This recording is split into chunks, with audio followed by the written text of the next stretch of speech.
47 million people quit their job in 2021 in the US alone. 47 million. In 2022, there has been a somewhat steady wave of workers quitting their jobs every single month.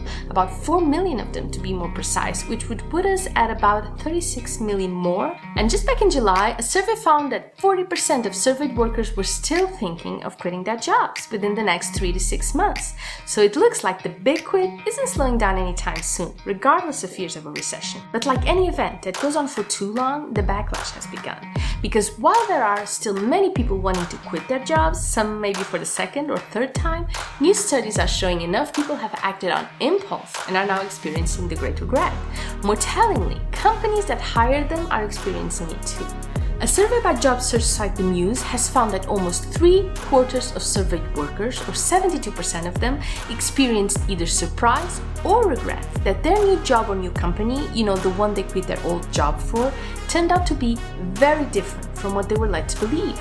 48% of these workers, and nearly half of them, said they would try and get their old jobs back. In fact, a poll commissioned by USA Today found that just 26% of job switchers liked their new job enough to consider staying. 26%. But like I said, workers aren't the only ones regretting getting on the Great Resignation bandwagon.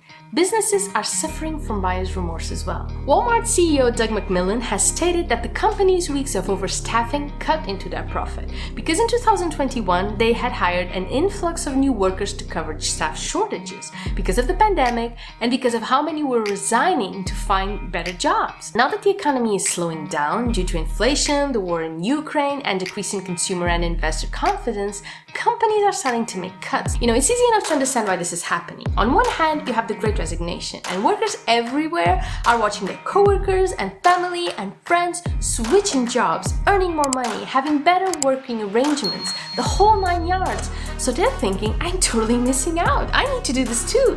This is the chance to improve my life because the job market won't be like this forever.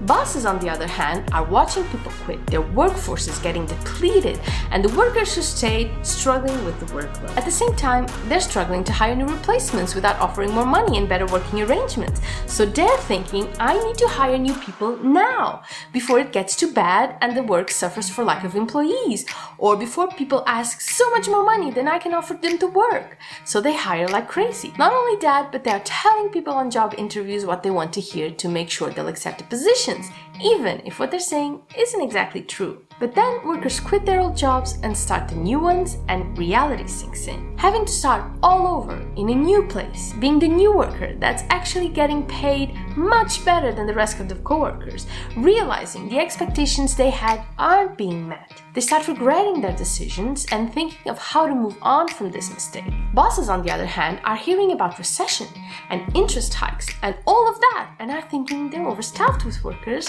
that are being paid much more money than the older workers and need to cut costs. Make no mistake though, there is no going back to the status quo. There's a reason why workers decided to start quitting. They're burned out. They've realized with the pandemic how short life can be, and they're tired of being taken advantage of working like crazy and not having enough money to make ends meet. And once people realize stuff like that, they can't just unrealize it. There is no way bosses will get away with treating people the way they used to. And if this great regret makes employers think they'll just go back to the way things used to be, they're in for a surprise. Also, now is not the time to start cutting staff costs, because here's the thing, workers who switched jobs are now earning 7% more money than those who stayed on.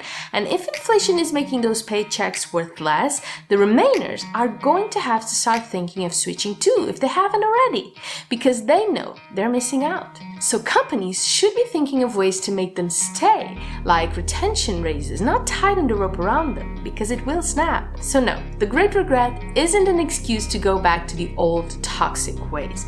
All it means is people acted too hastily due to the momentum that was created around this phenomenon, or that a little bit of extra search is required before finding that perfect fit, that job that ticks all their boxes.